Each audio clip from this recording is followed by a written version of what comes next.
Hello YouTube, I'm Ephraim225 and welcome to my playthrough of Mega Man X2 for the SNES. Look at that, isn't that just the best graphic? Wireframes. That's a result of a new computer chip they developed called the CX4 chip. We'll be seeing it used for one of the mini-bosses in this game.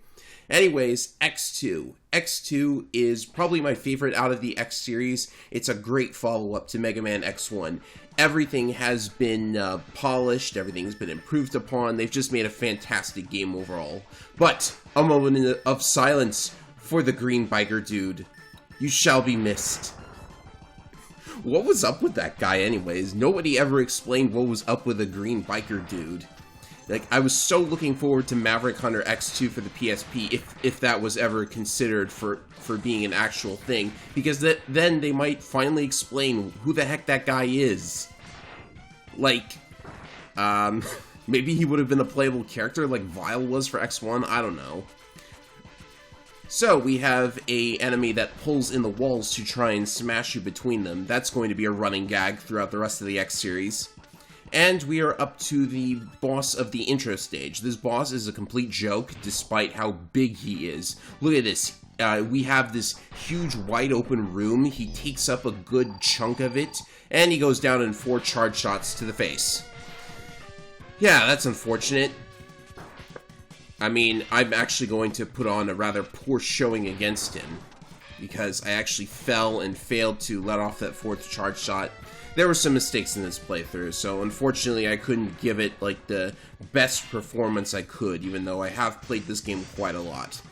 X2 has a lot of improvements over the original. You've already seen that we start the game with the dash, instead of having to go through a specific stage to get to it. And we are also going to see that it is possible to play the 8 main stages in order and get every heart tank, every sub-tank, every armor upgrade, without having to ever repeat a stage. And that's due to sequence breaking in a couple of places, so I will point those out as they come. First up is... this is the stupidest boss name. Wire Sponge. A sponge? That doesn't look like a sponge. I know what the actual sponges underwater look like, but that's not quite a sponge to me. I don't know. Alright, so the first heart tank is actually behind you when the stage starts. In a little hidden nook up there. There are a couple of items hidden in invisible places like that. Anyways, the gimmick of Wire Sponge's stage is that the weather changes. We have Toadman Rain right here, for example. It will push you back if you are in the air, which makes this jump a little bit annoying. I have to wait for the platform to get into a very specific spot in order to kick up the walls like this. And the reason I'm doing that is because the first sub-tank is hidden right there. Now it's time to start filling it through this very boring, drawn-out elevator sequence, which is also a running gag in the X series for some reason. Yeah, who knows why they keep repeating elevators, and, what else do they repeat? Anyways, you can actually alter the weather in this stage by hitting the crystals in the area with specific weapons that you get for beating the 8 main bosses. I don't think destroying them with the X-Buster does anything in particular, except for one in particular. But anyways, you can see that the weather can alter the behavior of the enemies. Like, there will be enemies with shooting giant lasers if you're in the sun, etc. That's really the only stage that they use the weather gimmick in, so it was fun while it lasted, but we've already gotten the heart tank and the sub-tank, so there's no real reason to come back into the stage. Here's the boss, Wire Sponge. Oh boy. I get the feeling you were supposed to fight this guy first, because he's not exactly that strong. His first attack here is to cling to the ceiling and shoot out seeds. If you destroy the little plants that they make, he will be forced to continue spitting out seeds until he reaches the very top. I have no idea why he's doing that. He's so very vulnerable to getting shot while he's doing that. And he decided to repeat it 3 times, too. Come on, man, I have to show off your other attacks. So, anyways, this is not really that difficult a boss battle. He's just doing the same thing over and over again, so, oh, okay, he's finally doing something. He's going to try and hit us with a strike chain, which is the weapon you get from him. And when he's at low health, he will do this desperation move. He's completely invincible during it, which is why I'm not shooting at him. It's possible to skip that desperation move entirely if you destroy him while he's in the middle of this cling to the ceiling phase, because he can't go into his desperation move from the ceiling. So yeah, that was unfortunate. He didn't really do anything besides the same move over and over again. That's kind of a thing with the X2 bosses. They tend to have very rigid patterns that they get into, and it's very possible to beat them all with just the X-Buster. But the thing is, if you try and use the weakness weapons, it can sometimes be more painful or more tedious to use the weakness weapons than the X-Buster. This is definitely the first game where it feels like the boss weapons are not, like, all that good compared to the X-Buster. In X1, you had things like Storm Tornado and a bunch of other stuff, like Chameleon Sting when charged was really good, but X2's weapon set is not that great. I mean, there are still uses for them. Anyways, we're in Flame Stag stage now. First up, you have to get onto that beetle robot and then ride it into the sky to find your second sub-tank. It's a good thing I'm getting these early because sub-tanks, I really want to fill them up without taking too much time elsewhere to fill them up. Anyways, we have a Rising Lava segment, which can be challenging if you want to get the Heart Tank, because you have to get under this enemy and then destroy him on the way back out. Or you could destroy him on the way in, but that might cost you more time. Once you're past that, the rest of the stage is pretty much straightforward. There are certain walls that can actually be destroyed by the beetle robot smashing into them, but that one decided to just fly inside for some reason. I don't know. So there's not much about the rest of the stage to talk about, so I will mention that in X2 there are a trio of optional mini-bosses that are hidden throughout the 8 main stages. They don't start showing up until 2 Mavericks have been defeated, so after this boss we will see a cutscene introducing them. And these optional bosses, they don't really give you anything. The plot of this game is that well, actually, let's talk about the plot during the cutscene. We have to talk about Flame Stag and how he's a completely easy boss. Yeah, he likes to jump around the walls, which is very similar to X1 Sigma. He just hops around the walls like that. When he lands in front of you, he will either telegraph his flame dash attack, or he will fire projectiles that are easily dodged. So I didn't start off all that well. You actually just have to stand in this corner, not jump off the walls, just wait for him to land, shoot at him, and then jump up to dodge either of his attacks. He turns blue when you get him to low health, which I think is supposed to be like an overdrive phase or something, but he doesn't seem to be all that different. I mean, he's doing the same things. The flames on the ground do linger if he dashes, so watch out for those if you decide to jump over him. Not exactly the toughest boss in the world. Yeah, but you do actually get a pretty decent weapon from him. The Speed Burner, which you get from Flame Stag, is very useful when charged. And that's going to be something that I demonstrate in the next stage, because we're going to get the arm upgrade next. But first, let's talk about those optional bosses that I mentioned. The plot of this is that there are 3 robots known as the X-Hunters. Very creative name, I know. They're called Counter Hunters in Japan. But they have stolen the pieces of Zero's body from Mega Man X1. Zero had died, and now the X-Hunters are in possession of his body parts. And for some reason, they decide to challenge X to a duel for possession of the parts. But they already have the parts, so I don't really know what the purpose of challenging X for possession of them is. Anyways, I won't spoil what happens, but if you defeat all 3 of them, they give you the parts, and then you are allowed to skip one of the 3 endgame bosses. We are not going to fight them in this playthrough because, honestly, fighting 3 bosses just to skip one boss later on, it's kind of uneven. Alright, so up next is Wheel Gator stage, which is a very interesting stage because it takes place on the top of a giant tank that is roaming around a destroyed city. That is awesome. I have no idea what sort of continent or island the game takes place on, but it's a pretty cool set piece. So I'm using the strike chain here. This is a chain that will pull items towards you and will strike enemies, and it will also pull you towards walls. So even though you would have needed another upgrade in order to get to the arm upgrade here, you can use the strike chain to pull yourself towards the wall and cling to it and climb up here. It's very nice. Bit of a sequence break. The charged X-Buster is also another reason why the weapons in X2 are kind of underwhelming. It's because this pink charge shot is so powerful. It fires 2 of them, and the second ignores invulnerability frames, so it can do a lot of damage to bosses. It will actually do damage so much quicker than some of the weakness weapons in certain cases, which is actually the case with Gator, the boss of this stage. If you try and use the strike chain on him without knowing a very specific trick to make the fight go faster, the strike chain actually makes the boss a lot more tedious. Here's the ride armor for X2. It's a little bit different from the ride armor in X1, and oh goodness, the video quality. I'm so sorry. That'll fix itself soon, I hope. I guess moving backgrounds don't work well with this video recording thing.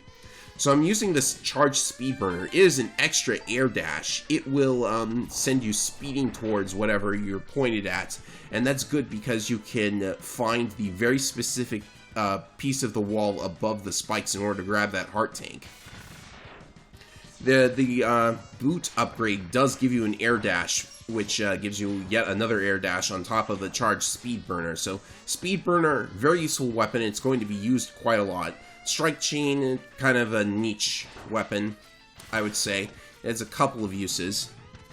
At any rate, let's see, what was I talking about? I think we're close to the boss. Oh yeah, another really cool thing about Gator stage is that it actually has a day-night cycle. If you take varying amounts of time to get to this point in the stage, then the sky will be a different color. It's really cool. So I should really just jump over this enemy, but I decided to buster through him for some reason. Anyways, we're at the heart of the giant dinosaur tank, and we are going to fight Gator. And Gator's thing is that his room has a pool of, I guess, swamp water. Why does he need that? What are we standing on? Anyways, his thing is that he will dive into the water and fire wheels from beneath the water. And then at some point he will jump up from the water and try to bite X. Like that. And then he decided to dive under the water. This is similar to Drill Man from Mega Man 4 in that the more he dives under the water, the more time it's going to take to fight this guy. And he also managed to grab me here, which means he's going to dive under the water and try the grabbing attack again. Very annoying. But once he's out of the water, he will fire these wheels. You can just stand directly in front of him to dodge them. I've had fights with this guy where he just stood in front of me and fired the wheels over my head over and over, and I just let off charge shot after charge shot. He also has an attack where he will absorb one of your shots and fire it right back at you, but he doesn't really do it often. Or at least I don't think he does it often. And he has one other attack when he's at low health where he chews up the walls by drilling into them. This creates a spike on the wall that damages you if you touch it, but I don't think he, oh yeah, here it is right now. I don't think it kills you in one hit, but I've never actually touched the thing. It's not really that huge of a threat. I mean, like, you could easily jump over it in its current position. So yeah, if you use the strike chain, this is a problem with X2 bosses, by the way. The strike chain is his weakness, but if you use it, he immediately dives under the water and you have to wait for him to come back up again. There's a trick that you can use to make him not dive back under the water. You can just hit him over and over again. But, like, that's actually really hard to do. You have to be very precise in how you do it. You have to kind of learn it. So, yeah, a very annoying trick. Moving on to Magne Centipede. Okay, thank you. I forgot his name for some reason. I really shouldn't, though, because, weirdly, this is the same computer room that was in that cutscene earlier. What happens if you take on this stage before that cutscene? Weird. Alright, so anyways, this is kind of a pseudo-stealth segment. You have to avoid getting caught in order to not have this block drop down, which will prevent you from getting the heart tank, but as you saw, you can like avoid that completely by just moving forward until the block decides to respawn. But if you destroy the block, it's not going to respawn, and you'll have to re-enter the stage to get the heart tank, so be wary of that. And we have a bunch of moving blocks. The only thing that's notable about these is that if you... Whoa, I almost got crushed there. That was very odd. There's supposed to be a block that drops down here to help you get the sub-tank, which is also in this little alcove. But there is a very small window where you're allowed to actually use the speed burner to get to the wall and climb up it to get the sub-tank regardless. So here's the mini-boss that was created with the magic of the CX4 chip. And I am going to completely fail at fighting it. This isn't really a weakness, but the spin wheel, I guess that's what it's called. I don't even know what the weapon names are. The wheel Gator weapon is good for fighting it because you can just place it on top of the little blue part, which is where the boss takes damage. The spin wheel is a very crap weapon, honestly, because you can't fire another one until the first one disappears. Also, try not to get caught in that section because it will cause all of these blocks to rain down faster, and that's so annoying. A little bit of luck is required if you want to get to this door before it's blocked off. That door, it leads to a battle with the X-Hunters if they are hidden in the current stage you are in. Like, if they are in this stage, that's the door where you go to fight them. And they change which stage they are in every time you enter and leave a stage. The thing is that if you kill the Maverick in the stage and an X-Hunter is in that stage and you haven't killed them, then they are permanently gone from the stage. Actually, they are permanently gone for the game and you cannot get all of Zero's parts back. So that's a little bit annoying. And again, I'm not even sure where all of the X-Hunter doors are, so I did not want to bother actually, like, finding them all in this playthrough. Besides the fact that, you know, you're taking 3 bosses to avoid 1 boss. It's silly. I think it would have been, like, more interesting if maybe they were holding onto the armor pieces and, like, they'd stolen them from X and you have to fight them to get them back. But I suppose that would make 100% playthroughs more annoying because you have to actually fight them now. Moving on to Magne Centipede, the boss. Kind of interesting. They made a computer stage and put a centipede boss in it because it's a bug. Like a computer bug, right? And he's hacking the computer or something? I don't know. Like, X bosses still don't have that much... Well, Mega Man bosses still at this point do not have much, like, story behind them, but who cares, right? Alright, so Magne Centipede's got some basic attacks. He can throw out 3 little ninja stars, and he can also cling to the ceiling. And he has an attack where the parts of his tail, I guess, come off and start circling around you. Be very quick on the dodge if you want to avoid getting hit. He also has some jumping, which reminds me of Gravity Man. But the highlight of this fight is what happens when he is at low health. He will start trying to draw X towards him. If you are not dashing away from him at that point, you are probably going to get caught and infected with this weird kind of poison, I guess. What it does is that it first takes away your charge shot, and then it makes your jumps, it makes you not able to jump as high.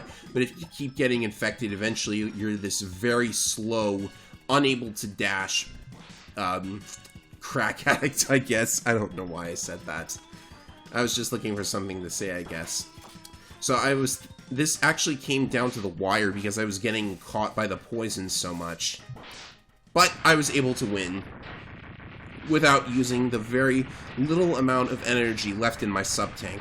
Sub-tanks were actually seriously nerfed in X2, and I don't know why. They don't even take you to full health if you are, like, if you've taken enough damage, then a full sub-tank won't even take you to full health. It's very weird. Another annoying change in X2 is that you can't switch weapons during cutscenes, such as boss intros. You have to actually pause the game and change your weapon there, but you can still swap weapons in the middle of a fight.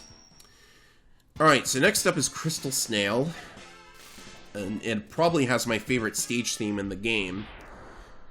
Not a lot to say about the music in X2 compared to X1. X1 just has smash hit after smash hit. X2's music is good, but it's nowhere near X1. Anyways, dashing on ice physics is very fun. It makes you go very fast. And I'm going to have to make a jump cut here because I completely forgot the trick you are supposed to do with the armor here to get the heart tank. So yeah, this is what you do. You dash off the platform and then you hover very slowly over to where the heart tank is. I think you can get over there if you add a charged speed burner, but you're not allowed to charge your weapons while in the right armor, so I don't know if that's how you're supposed to do it. At any rate, we move on with the ride armor. This is unfortunately the only other stage with ride armor in it. I seriously think ride armor is underused in the X series because there were like a grand total of, what, 3 stages in X1 that had it, and in X2 there are only 2 stages that use this very new ride armor. So that's very unfortunate. And there's like only 1 stage per PlayStation X game to have ride armor, so I don't know what they're doing with ride armor, to be honest. Like, why even include the thing? Anyways, this mini-boss is very easy if you use that trick I just did to get the ride armor into the mini-boss fight. You can just charge your punch right behind it, and you will eventually drill it to death. So, I believe there's a clove right above me where the X-Hunter door is, but that's irrelevant. Instead, we are going to pick up the head armor, which is hidden down beneath this chasm. The head armor is...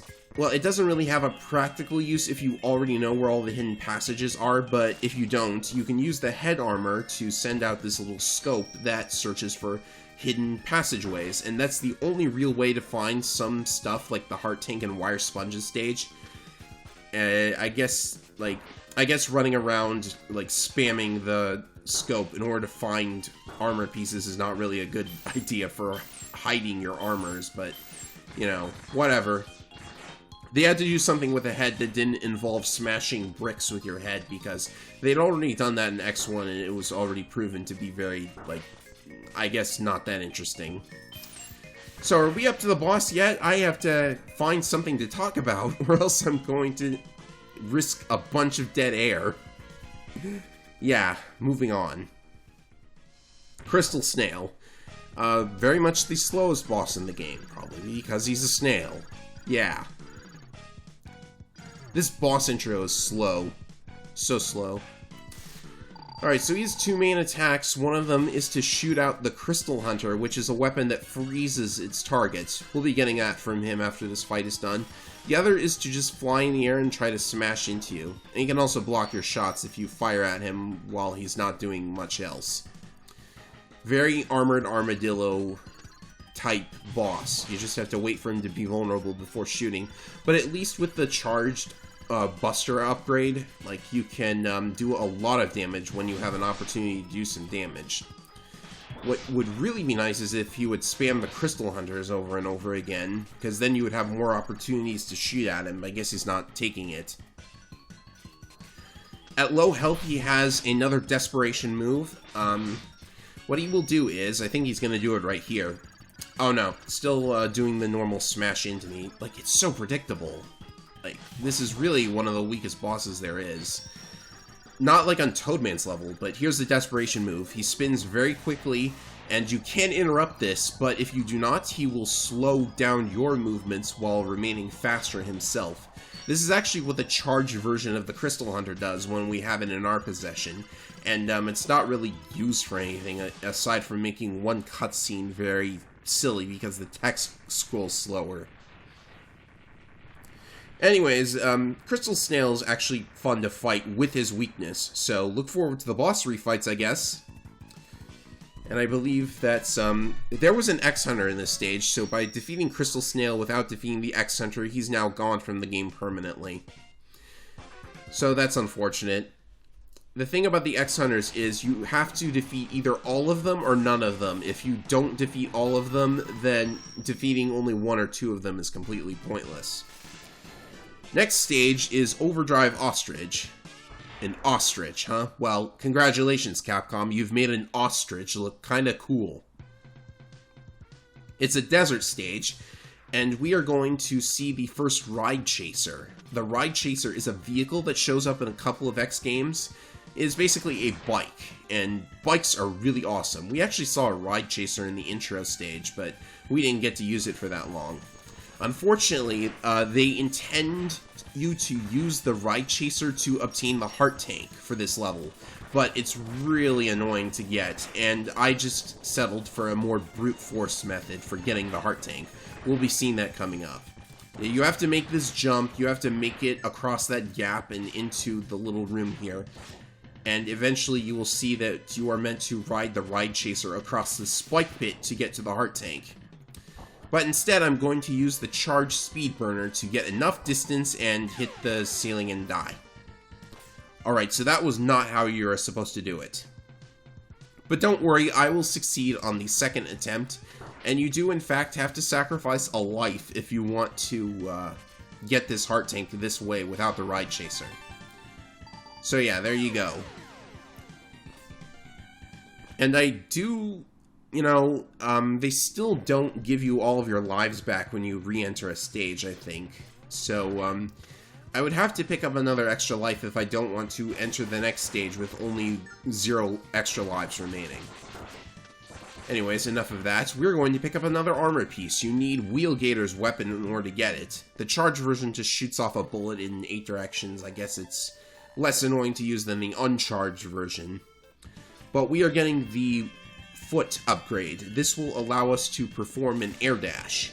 The air dash on its own is not really anything to write home about. There's only one time I really have to use it. And that's for an Easter egg later, as a matter of fact. But there's actually a bug that lets you perform mid-air jumps, lets you double jump with the foot upgrade, so that's nice. You need the arm upgrade and the foot upgrade in order to do it. It is kind of a bug, though, and it does require some frame-perfect inputs, so it's not really that great. I'm not sure what the point of that cutscene was, but apparently you have to destroy that rocket, which means I can't enter this boss fight with a fully charged shot ready. But it doesn't really matter. Overdrive Ostrich is not, he's not the toughest thing in the world. Most of his attacks are easy to dodge. You have to kind of see them coming, though, because if you're not ready for the jumping attack, you can sometimes get whacked. And he also has an attack where he runs around in the background, which is a very nice use of the background. This is a very unique boss arena. There's never really been an arena this wide since Storm Eagle, I think. But in order for him to do that attack that I mentioned, you have to get him off screen, which I'm not going to do. Yeah. So, not a very difficult fight at all. I guess X2's bosses are a bit of a step down from X1 in terms of difficulty. But then again, X1's bosses were not that difficult either, unless we're talking a couple of guys. What was I talking about again? Let's move on. Alright. So next up, I believe, is the water level of X2. Yes, it is going to be Bubble Crab is our next boss. Bubble Crab, that's so weird. You know, it's kind of interesting that Mega Man Star Force has a boss that almost looks exactly like Bubble Crab, but I can't really imagine they were making reference to Bubble Crab. It was probably just because they were doing a constellation theme, and Cancer is a crab, and bubbles are a natural fit for crabs. I don't know why I'm getting this extra life, probably so I wouldn't have to worry about losing all of my lives and getting a game over in this stage. Alright, so we have a mini-boss of sorts that floats throughout the stage. You don't really have to kill him, but it's easier on you if you do. The charged Sonic Slicer is very easy for taking him out in one hit. Or makes it very easy to take him out in one hit. My grammar is awful when I do live commentary, jeez. Alright, so this is a bit of an annoying heart tank to get if you do not have Bubble Crab's weapon. The thing is, Bubble Crab's weapon, if you charge it and unleash it, it will create a bubble shield around you that actually makes you jump very high underwater, which I don't know how you're supposed to figure that out without a guide, but there's ways of getting the heart tank and the sub tank without it. You have to use a bit of a bug here, though. When you run and jump off a slope, you actually get more height out of it, which is how I'm going to cling to that wall. It's going to take me a couple of tries, but eventually I get it. Yeah, and then I use another little-known fact. You can jump off the very top of the water. I don't know if that's a bug or an intended thing, but it does seem like it's intended. I don't know why it would be intended. There's no real use for it. Anyways, next part of the stage does not have water, which is odd. You would think they would keep the water and try to pull off some kind of water-based challenge. But yeah, it's good to know that water levels in Mega Man are still some of the best around. Most people groan whenever they see a water level in a classic game because it's going to cause some very painful experiences for them. But water levels in Mega Man are consistently good. So, well, there was that thing in X5 where I guess I'll save it until then. Alright, so Bubble Crab himself is a boss that would have been an actual challenge if it weren't for one very easy AI manipulation. If you jump over him, he will drop his bubble shield and try to ram into you from below. So if you are quick, it's very easy to get around him and just let loose a charge shot. The bubble shield itself is difficult to get past if you don't do this. But his weakness is actually Wheel Gator's weapon, which will take out the bubble shield in one hit, and probably damage him too, but it's such a horrible weapon to use, actually, that I prefer just this Buster charge shot method, even if I'm trying to use the weaknesses. Again, like with X1 and Mega Man 4, I want to use only the Buster on the first round against the bosses, and then use the weaknesses on the second round.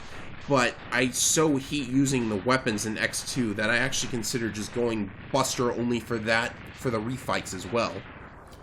But there's an Easter egg move that we can actually get, like the Hadoken from X1, so we'll be looking at that. Or at least we'll try to look at that, because you have to have full health in order to use it.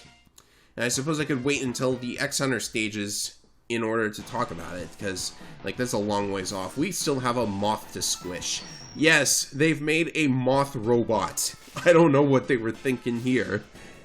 Like, why are all of the bosses... Like, why are all the robots in the Mega Man universe so designed? You've got moths, you've got cool-looking gators, you've got dinosaurs, you've got... I don't know why there seems to be a theme to all of these robots, but I suppose... Yeah, I guess making them look cold and generic would be very bad. Alright, so we're using the Crystal Hunter here. The Crystal Hunter can freeze enemies and allow you to stand on top of them. You've got to do this in order to get up to where the Heart Tank is in Morph Moth stage. So that's cool. You can also, like, instantly dash off the enemy, the frozen enemy, to destroy them instantly. It's really cool. Probably because it's ice. I did it again. I did it again. I know. I'm sorry. It feels like I'm forgetting something, though. Oh well. It's probably nothing. So we have the first mini-boss of Morph Moth stage. Here's another section where I'm basically forced to use Wheel Gator's weapon because it destroys the exterior of this boss in 2 hits. As soon as I place it correctly, like if you place it correctly, you can, and with the correct timing, you can get rid of this guy instantly. But in order to finish off this boss, you actually have to destroy the little pink bug that jumps out of him, which is very easy. Just use 2 speed burners. Speed burner isn't interesting as a projectile because it actually leaves a trail of fire along the ground. That will also damage enemies, so that's cool. We have green bug enemies in this stage as well. Watch out for those because if they latch on to X, they can force him to rapidly fire, they can force him to rapidly jump or dash. Not that it's a real threat of any kind, because there's not really anything dangerous going on in the level. Oh well. I guess the idea of the enemy is good. So we've got another mini-boss coming up, same deal as the previous one, except now you have the ventilation, I guess, which will make your jumps higher if it's pulling junk upwards, but will make it lower if it's pushing downwards. Yeah, you can actually wait for the... well, actually, it stopped. I guess it stops when the enemy is not there. Oh no, it started up again, and now it's reverse direction. But not a very difficult mini-boss if you have the Speed Burner. And you can see the Speed Burner in action here. I guess it's an okay-ish weapon. It and the Sonic Slicer are probably the best weapons in X2, I would imagine. Everything else has at least a niche weapon use, I guess.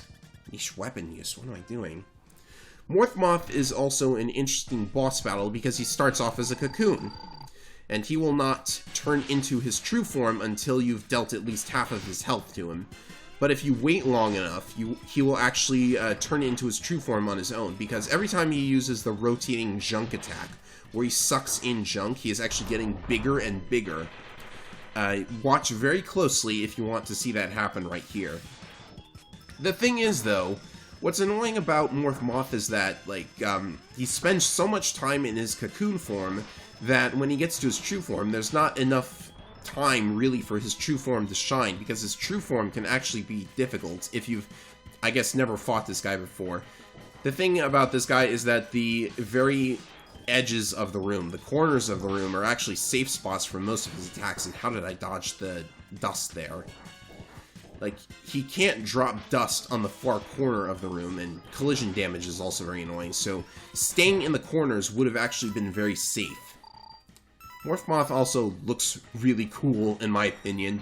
Like, they've managed to make a moth look awesome. But I suppose Mothula had already done that. Mothra? Mothula? I keep getting the kaiju confused with the Link to the Past boss. I guess that's what happens. Anyways, we get a weapon from Morph Moth called the Silk Shot, which has a couple of niche uses. There are actually sections throughout the 8 main stages where there are these very closely hidden, they're very well hidden little corners of rooms in the 8 main stages where if you charge up the Silk Shot, it will turn into 8 free large energy recovery items, which is great for filling up your sub-tanks because you don't have to grind if you know where one of those is. And I know where one of them is, so I'm going to do that off screen. You'll notice when all of my sub-tanks suddenly become full. So we're on to the Fortress stages. This is the first X-Hunter stage. And woo, I was saved by the enemy there with that jump. I really should not be making leaps of faith like that. So, I forgot to mention about the X-Hunters that you're not going to see their initial boss battles, but oh, by the way, here's an excellent use of the Charged Sonic Slicer to deal with that enemy before it can start pulling in the walls. The X-Hunters actually change between their initial battles in the 8 main stages and the Fortress battles with them. The first one doesn't really change all that much, but the other two are complete overhauls. I've actually found out a couple of behind-the-scenes information about the X-Hunters. One of the ideas that they couldn't finish in time was that there was going to be a 4th female X-Hunter, but instead there's just 3 of them, so that's unfortunate. There would have been 4 of them, which fits the whole Elite Four is death archetype that Japan loves so much, and it would have given us a female villain, which would have been nice as well. The other thing that they couldn't finish in time is that the first X-Hunter boss was also going to get an overhaul like the other 2 do, but they just had to implement some very basic changes to make them harder and then call it a day. Good to destroy all of these enemies before they start pulling in the walls, by the way, because you have to be very quick if you want to get through this one without dying, and this game, for some reason, this game makes my thumbs hurt when I do play it. All of that charge shot abuse and all of that dash abuse. I actually have the dash mapped to R2 on my controller. Anyway, so the first X-Hunter is known as Violin. I guess either because he's violent or he really likes to play the violin. I'm gonna guess it's the former. So his gimmick is that he has this ball and chain that he shoots around the arena at random, and he creates these disappearing yellow bricks in order to change the trajectory of the ball and chain. So his weakness is the Bubble Splash, which we got from Bubble Crab, and we are going to use the Bubble Shield to make it so that we just have to stand next to him and hope his life reaches 0 before ours does. We have all of the heart tanks, so we have the same amount of health that he does. So this shouldn't be hard. He was also sending the ball and chain into some very bad positions on the room.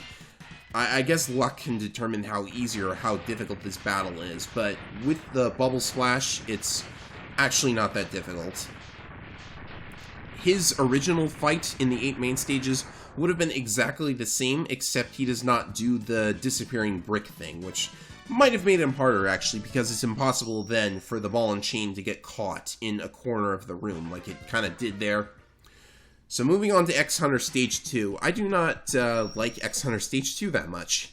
I mean, X-Hunter Stage 1 was okay, but this one is slow.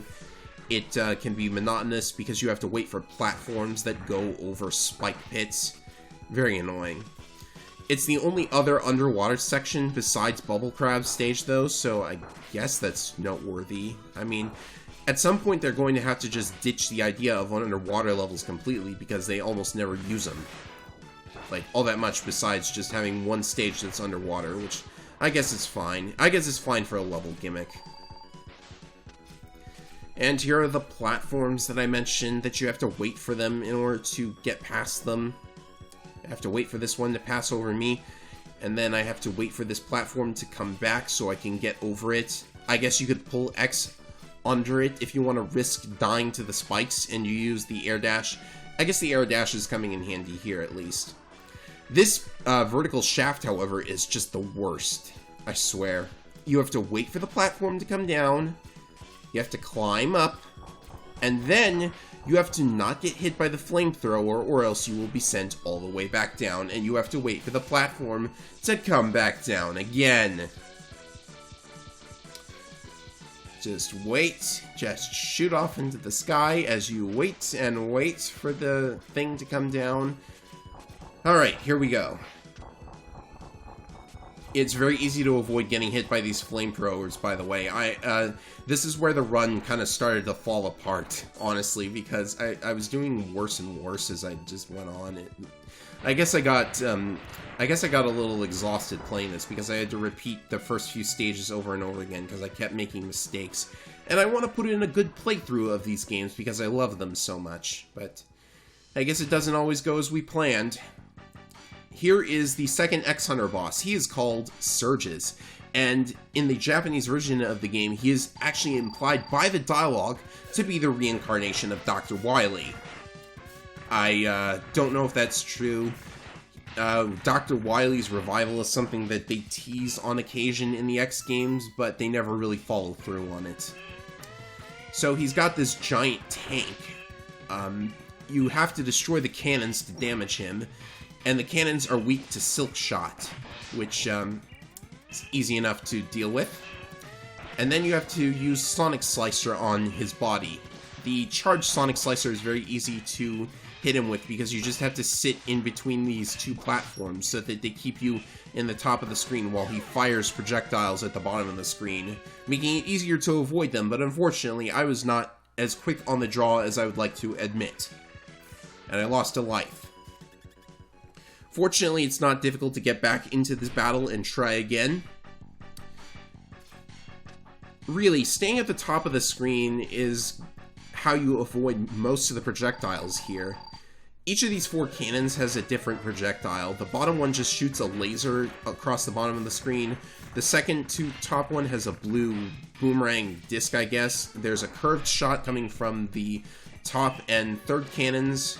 And then after you destroy all the cannons, he uses this pattern exclusively, where one bullet will split diagonally, and then the next will split orthogonally. Orthogonally, that's up, down, left, and right, you know. Yeah, you get how this works.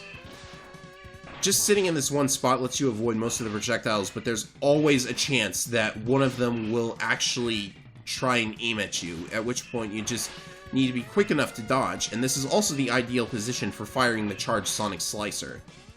The charged Sonic Slicer can actually hit him 2 times if you fire it at point blank, but that's dangerous. I think you can stand on the bit of the tank, like right in front of the second platform.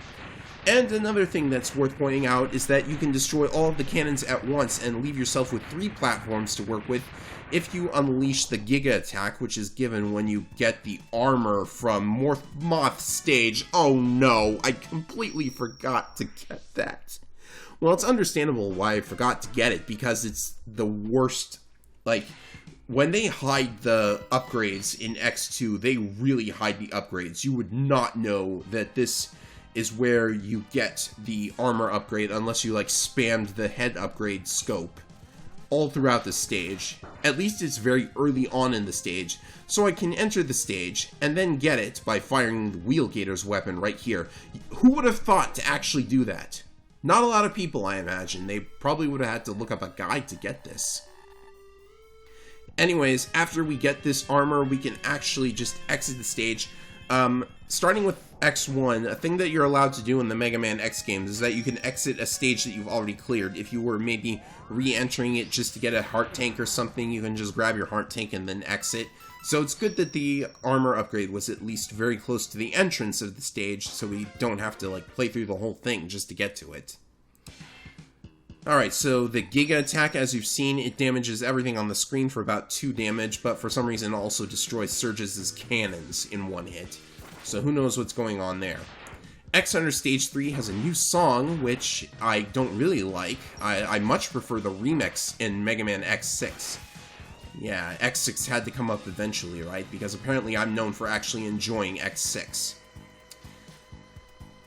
I mean, there's a patch that fixes a bunch of stuff. There's a mod for the game, a fan-made mod for X5 and X6 that fixes up some of the problems with them a little bit. So, if I manage to get to X5 and 6, that'll be very interesting to look at. But anyways, here's another section that reminds me of Super Mario Bros. 3. You remember there were some stages with platforms like this where they change direction every time you jump, and I'm bad at doing edge jumps, so I have to jump up here to get to the vertical part of the stage, which can be made easier by using the Crystal Hunter to freeze enemies. And I really should have picked up that other energy recovery item. I don't know what I was doing there.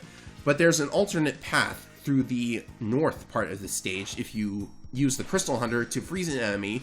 Jump up here, and you will find an extra life, 2 recovery items, some more enemies, some more very dangerous spike pits, which I'm going to get past by abusing invincibility frames. Coming up next is probably one of the most closely guarded secrets in the entire game. You have to get past this very dangerous spike pit by air dashing to the right and then speed burner dashing to the left. But you can see that I accidentally almost speed burner dashed into the spikes, but luckily the game allowed me to turn around and get into the chasm where there is this secret capsule that only appears if you are at full health. You have all of the heart tanks, all of the sub-tanks, and all of the armor upgrades. Which is why I filled up on the sub-tanks so that I had full health. If you enter this capsule, you get the Shoryuken. This is another Street Fighter homage, just like the Hadoken from X1. And getting it is actually, since you can get all of the upgrades and armors with without revisiting any of the stages, if you actually remember where they all are, of course, then it's actually very easy to do all of the stages and die. Well, that's unfortunate. So yeah, as I was saying, I wanted to die. I actually wanted to die there because I could show you the other path through the level. That's totally what I was doing. So yeah, as I was saying, because you can actually get all of the heart tanks and such without revisiting any of the stages, like you can get them all on your first go, it's actually very much more easier, I would say, to get the Shoryuken than the Hadoken from X1. Which is why speedruns of X2, like every speedrun of X2 is 100% speedrun of X2 for this reason. Like, there's almost no distinction between any percent and 100% because it's so worth your time to get the Shoryuken anyways. It kills all bosses in 1 hit, or aside from a couple of refights, which we'll actually see. And this boss coming up is actually, very vulnerable to the Shoryuken because he's up in the air and the Shoryuken makes you go up. Yeah. But unfortunately, you need to be at full health to do it, so I'm going to have to commit seppuku. Bye!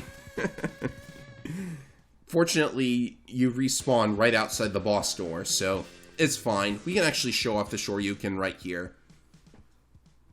And then coming up after this boss is the boss refights, or as some like to call them, the Ken flowchart, as another Street Fighter homage, because I would love to do what they do in the speedruns, which is to Shoryuken every single boss rematch, but unfortunately I am not as good as any speedrunner, so it's going to take a while to do all the boss refights. Like, I wanted to show off what happens if you use their weaknesses against them, but as I said, that tends to make some of the boss fights inconceivably take even longer than if you had just used the arm upgrade for the Buster. So, this stage is going to be on 4 times the usual amount of speed. Quadruple speed, because these these are just... You know, I think at this point, this is the Shoryuken against Morph Moth, by the way. It doesn't actually kill him in one hit because he has to change to his true form, as usual. And certain small enemies I should mention, such as Gator, they will actually not die in one hit to the Shoryuken because they aren't being hit enough times by the Shoryuken, which it ignores invulnerability frames. But yeah, you can see why I decided to speed this up, because the strike chain makes him go back under the water every time you hit him with it, unless you hit him in a very specific way, which I kind of managed to do at the end of that fight, so there's that. And this guy, well, what can I say about Flame Stag? He always defaults to the fire punch attack when you hit him with his weakness, so very easy to loop his AI, and it's also very easy to loop Magne Centipede's AI, but for some reason I completely whiffed in this fight as well. I think at this point people were kind of getting sick of the boss rematches, because if you don't do something unique with these guys, then you're really just fighting the same bosses that you already had. Like, you learn them once, it's not that hard to do them again. I mean, in the early Mega Man games, it was kind of seen as this test of endurance, and it was also a test of how well you had learned the weapons and how well you had learned the game. Oh, I guess this is a different change. They gave Bubble Crab a spiked ceiling, just like Bubble Man from Mega Man 2. Which doesn't... Like, people still Shoryuken Bubble Crab because he's gonna be dead by the time you would have slammed into the spikes anyways. And against Wire Sponge, there is actually an Easter egg with him. If you finish him off with a Sonic Slicer, then he is supposed to get cut in half completely. Like, his sprite will visibly be cut in half, like it's a Mega Man Zero boss or something. But unfortunately, I didn't even get that Easter egg. You wanna know why? Because I used the charged Sonic Slicer to finish him. Only the regular Sonic Slicer gives you that Easter egg. Yeah, that's unfortunate. Anyhow, yeah, boss refights basically seen as a waste of time this late into the franchise, I would say. Like, I would say that's what the players thought. Here's Crystal Snail. You can actually have some fun with his shell, because when he loses his shell after getting hit with the magnet mine, then he has to pick it back up. And you can just bounce it away from him over and over again. So anyways, moving on to the final stage of the game. The final stage actually takes place in the same location as Magne Centipede stage, so after the boss rematches, selecting Magne Centipede stage will actually take you to the final stage. And like with the boss refights, we have more recycled content because the opening of this stage is basically the same as the opening of Magne Centipede stage until you get to the room with the sword mini-boss. Because the sword mini-boss is no longer there. Instead, you'll have to deal with a trio of final bosses, just like in X1. And one of these, as I mentioned, is skippable if you recovered all of Zero's parts from the X-Hunters throughout the main stages. That's not going to happen here, unfortunately. Oh, and I also refilled all of my sub-tanks, in case anyone is wondering why I suddenly have 4 full sub-tanks. Yeah. So you can Shoryuken into this room to alter your position. You won't be forced to the left side of the room.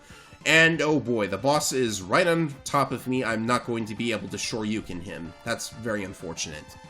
So yeah, Zero's back and he's our enemy now. He has been rebuilt by Sigma and the X-Hunters. And now he's gonna kill us. Well, actually he's not. This boss is known for being one of the most easily manipulated bosses in the game because everything he does in this fight is a rigid pattern based on where you are. If you are on the walls, then he will always do the attack where he dashes towards you and pounds debris into the air. Very easy to avoid. You just let loose a charge shot on him after that. However, he will block all of your shots if he is not in the middle of doing something when he gets hit, so you've got to watch for that too. I'm not sure if he's weak to any of the other weapons in the game, but I usually just use the Buster for this anyhow. Might be a bit of a tedious battle if it takes a while to get rid of him, and if he blocks a lot like it did just now. But hey, Zero finally has a lightsaber, just like Sigma for some reason. I wonder if Sigma, like, gave his old lightsaber to the newly created Zero? Or newly rebuilt Zero, rather? That's actually very strange. It's like Sigma has some kind of affection for the guy, which is, it actually makes X5's plot kind of make a little more sense, but at any rate, that is neither here nor there. I'm just trying to get through this fight without leaving too much dead air, because, oh my goodness, it's the same pattern over and over again. The only reason I've taken so much damage is because I don't usually fight this guy. I usually deal with the X-Hunters and then skip this battle, because if you have all of the zero parts from the X-Hunters, then what happens is there will be a black zero instead of a red zero, and then the real zero comes in, destroys the black zero, and says, "You should have read the blueprint more closely, Sigma. There is only one zero." I always thought that was a badass line. Alright, so Zero comes to his senses after he gets beaten up, and then he opens the way to the true final boss of the game, Sigma. And Sigma himself is, well, he actually puts up a fight, unlike his X1 counterpart. Neo Sigma, as he's called, has claws as a reference to either Wolverine of the X-Men or Vega from Street Fighter. It's probably Wolverine, considering there's two of them. Two claws, rather. Alright, so the Sonic Slicer is this guy's weakness, which is good because the Sonic Slicer, as you've noticed, bounces around the room when you fire it. And I'm going to have to use another sub-tank here. As you see, the full sub-tank does not give me full health recovery, which is rather strange. I wonder why they did that. And if it had given me full recovery, I wouldn't have had to spend another sub-tank in order to Shoryuken him, which is why I didn't want to spend another sub-tank. Or, it's why I didn't want to Shoryuken him, because I would have to spend another sub-tank. Right, so with the Sonic Slicers bouncing around the ceiling like that, it's very easy for him to teleport into one of them and get hit. And these electric sparks should be much easier to avoid than I am making it look like they are. When he gets to low health, he can sometimes fire a charged electric spark, like the electric spark from X1. I have no idea why he started using that particular weapon, but whatever. First form is down, now it's on to the final boss, which is another wireframe boss, courtesy of the CX4 chip, is a virus head of some kind, because, like, at this point in the story, Sigma has become a kind of virus, like a living computer virus of sorts, and this head is supposed to represent that, even though they never really spell out the fact that he is now a virus. I was trying to Shoryuken him, but that didn't exactly work out. So yeah, I'm not really sure what the point of this boss was, though, because he can spawn regular enemies that can be destroyed and will give you more health. You've still got to be careful, though, because his attacks still do quite a lot of damage and can be difficult to avoid. Like, that laser attack, I'm not really sure how to avoid it completely. I think you're supposed to jump over him, but if you are on the left side, if you are in the bottom left corner, then it can't hit you, but if you are in the bottom right corner, it can. It's really weird. And eventually he will start teleporting around the room and try to latch on to X like a parasite, I guess. A leech, if you will. But yeah, the strike chain is his weakness. If you do not use the strike chain, then you actually have to use quite a number of charge shots to kill him. Like 64 charge shots? No, 32. 32 fully charged X-Buster charge shots will take him down. But the strike chain takes him down much faster because you don't have to charge up in order to use it. I almost used up all of my ammo, too. So yeah, now that Sigma's a living computer virus, he can infect any robot he wants and turn it into another Sigma body. So it looks like we're going to be fighting this guy for a long time, because Reploids, for whatever reason, do not have any antivirus software in them. It's rather strange. So yeah, speeding up the ending because it takes so long and we don't have a lot of time left in this video, only about 2 minutes. So that's X2. A very nice follow-up to X1. I know I said that the weapons weren't really all of that usable compared to the X-Buster, but I think that most of that is attributable to the fact that, you know, I used a sequence break to get the fully charged arm upgrade so quickly. Anyways, it just shows a lot more polish than X1 had. Like, X1 had a few rough parts in spite of being a really good game, but X2, I think it's just solid all the way across the board. I think people are going to remember X1 for a long time, like, much better than they remember X2, but that's to be expected, because X1 did it first, so you know, it's going to make much more of a lasting impression, but I still think my favorite is X2. Next up will be X3, which I don't have a lot of experience with because I didn't really like it as much, but if I do get around to X3, that's next, so I'll see you for whatever I do next.